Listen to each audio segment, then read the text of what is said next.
morally questionable artists. Now, this is a very, very sensitive topic, and it's been something that I've been putting off for about over 4 months now. From when I started this channel, I didn't know how to tackle it very well.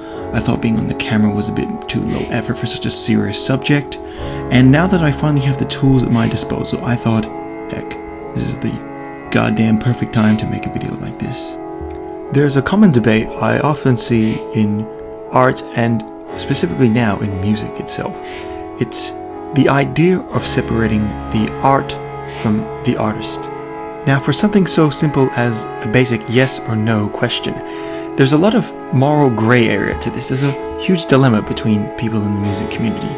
Some believe that the art can surpass a person's own flaws and faults in character, where their message is more important than them as a person, while others believe that their personality reflects extremely poorly and it would be extremely irresponsible to be endorsing someone's art if their personal life does not reflect a better example for society and the world at large. With this already outlined, there's only one real question that needs to be answered.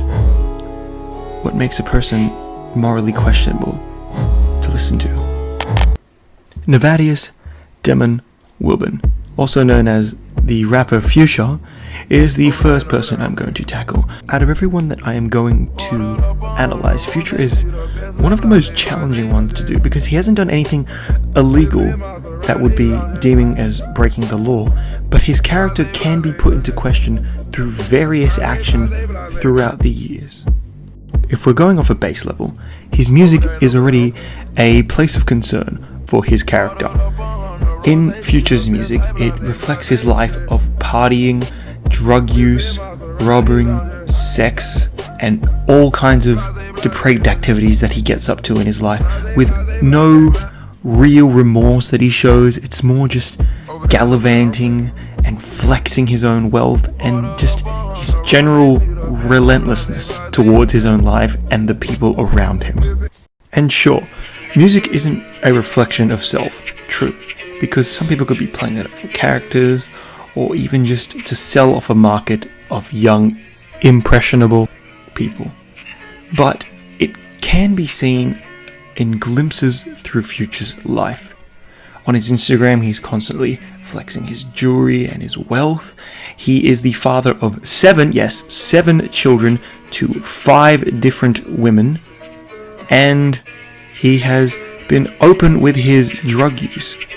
Sure, his music may not be a total reflection of himself, and it could just be a character that he uses to sort of outlet parts of his life, but it is still extremely problematic rhetoric that he is putting out there to his audience and people throughout the world to hear. There's many misogynistic and extremely problematic behaviors towards women that he holds in his music, in songs such as Too Comfortable, and many other lyrics. He's also been seen with this book here, which, yes, that's not a joke. This is a real picture of Future, of someone who spotted him on the subway reading it. But I'd say a more damaging part of his music is his glorification and glamorizing of drug use. And this can be seen with one of his biggest fans and one of the most tragic losses of recent times in Juice WRLD. Juice WRLD, when he first met Future, told him that he was the reason he tried lean. Now, I'm not going to tie the death of Juice WRLD to Future because that would be extremely unfair. There were many factors in Jared's life that led him to a life of drug use and to the eventual overdose that occurred back in 2019. But I will say, having someone like Future around glorifying and glamorizing this lifestyle and being essentially Juice WRLD's hero is not really a positive thing to be had in the world. Now, to Future's credit, upon hearing this startling information from Juice, he was shooken to his core. He had a bit of an awakening, realizing how much impact and influence he had on his very impressionable fans. And it did try and make him a bit more responsible towards that aspect of his lifestyle. And even this year in 2020, he donated 20,000 masks to medical staff throughout Georgia, ironically using his song Mask Off as a ad campaign to get people to put their masks on. It was really ingenious and an extremely good deed, objectively, from a man who hasn't really shown much character in a positive light. But I'm going to leave Future here for now, because generally perceptions in Future are more subjective and change from person to person who may not care. But the next two are different from that. Team making a blast with their trilogy of mixtapes. Brockhampton was a boy band rap collective that was taking the world by storm, and plastering all over their marketing and across their 3 album covers was Amir Vam.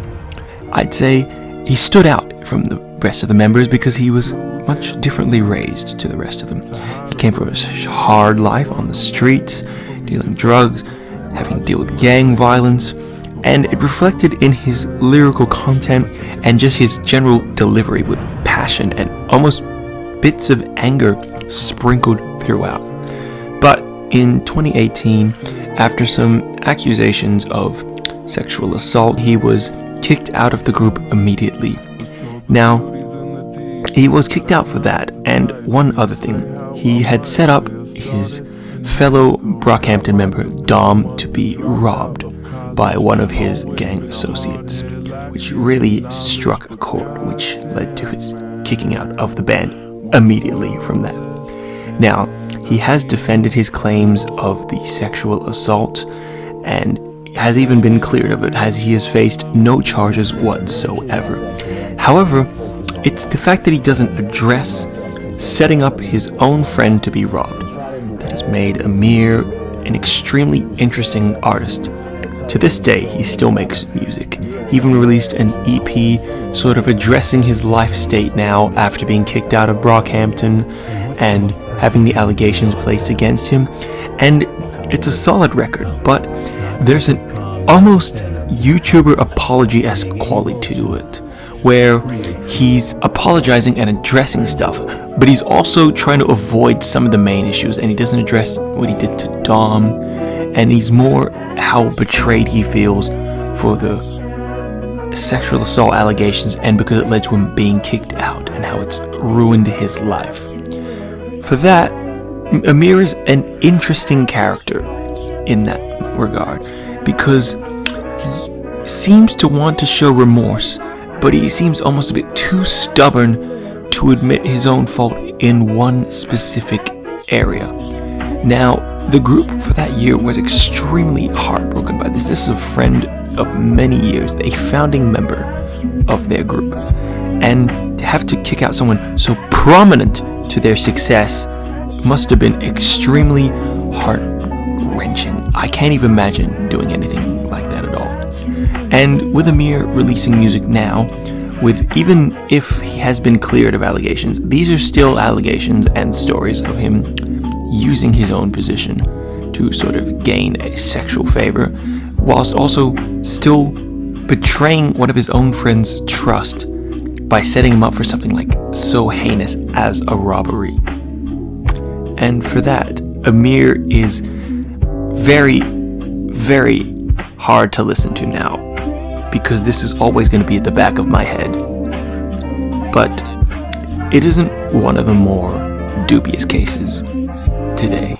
Now, let's talk about the mega successful elephant in the room, that is Chris Brown. One of the more infamous cases of a man being extremely morally questionable, and he has shown through time again and again and again that he is not willing to change.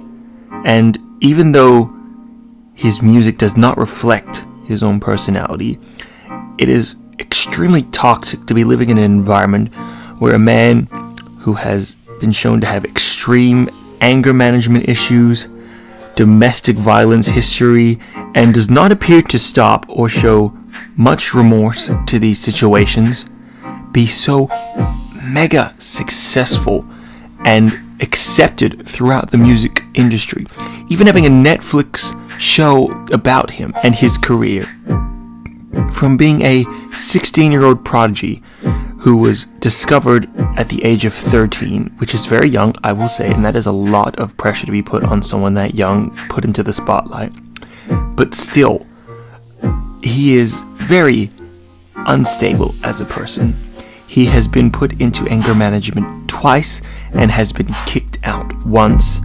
And even a point where he was supposed to leave, he threw rocks at his mother's car who was picking him up from the anger management class.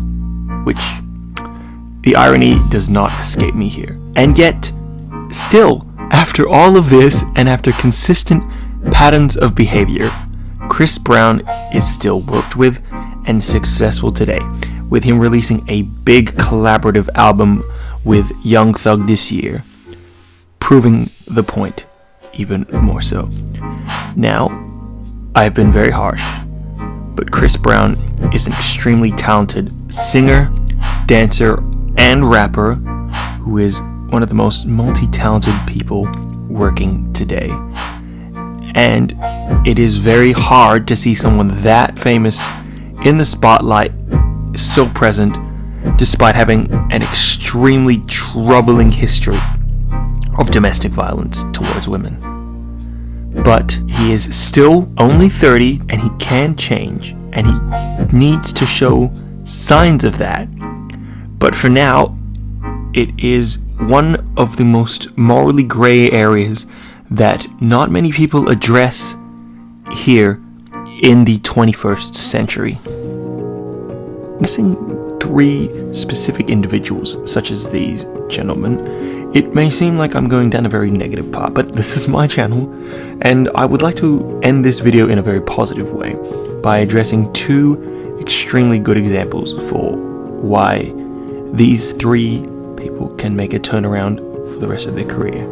In the 60s, there existed an extremely talented songwriter and singer who had dealt with many anger issues and had even a domestic dispute with his wife and had been accused of emotional abuse towards his family. He had struggled with bouts of anger and just being generally unrested throughout his life. This man was John Lennon. John Lennon, the man who we all know today as the person who made Imagine and strove for peace among all of the world despite religion or race and past any sort of prejudice, was someone who had gotten into a spout with his wife and had dealt with anger issues throughout the entirety of his life. Now, Chris Brown is on the very similar tangent as Mr. Lennon. Just because it was never too late for John, same could apply to Chris Brown. A more recent example of someone changing would be that of Tyler, the Creator, a person who was mostly known early on in his career for making violent music with harsh imagery and stories of assault onto women and anyone else, but he has later changed it on to make extremely vulnerable, open music and even stuff about his own sexuality, where he was previously cursed on the past for being extremely homophobic, despite the fact that his recent records have confirmed that he is indeed part of the LGBTQ community, and even changing to the point where his newest stuff had won him the Rap Album of the Year.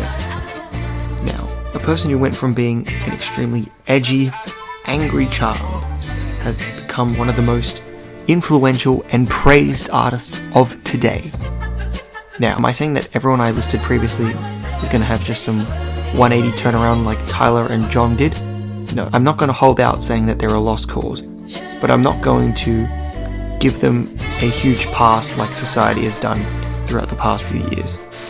I'm going to wait this out, and if they change, I'll be very happy. If they don't, it is what it is, and you can think about that. I just want to thank everyone for watching. This is probably one of the most effort-filled videos I've had to make. I've spent me like 3 hours of writing down dialogue and then trying to put it down into a script, and I fucked up so many times that it was annoying. I'm just swearing all out throughout this editing. And yeah, but I enjoyed this. If you like this new style of video, please share it. I really hate plugging, but I put a lot of effort into this, and if you think that it's in any way insightful or enjoyable to someone else, please show this to someone. I would really like that. Thank you for watching anyways, and if you even made it this far into the video, you're a goddamn lad. This is a really long video. God damn it. Thanks.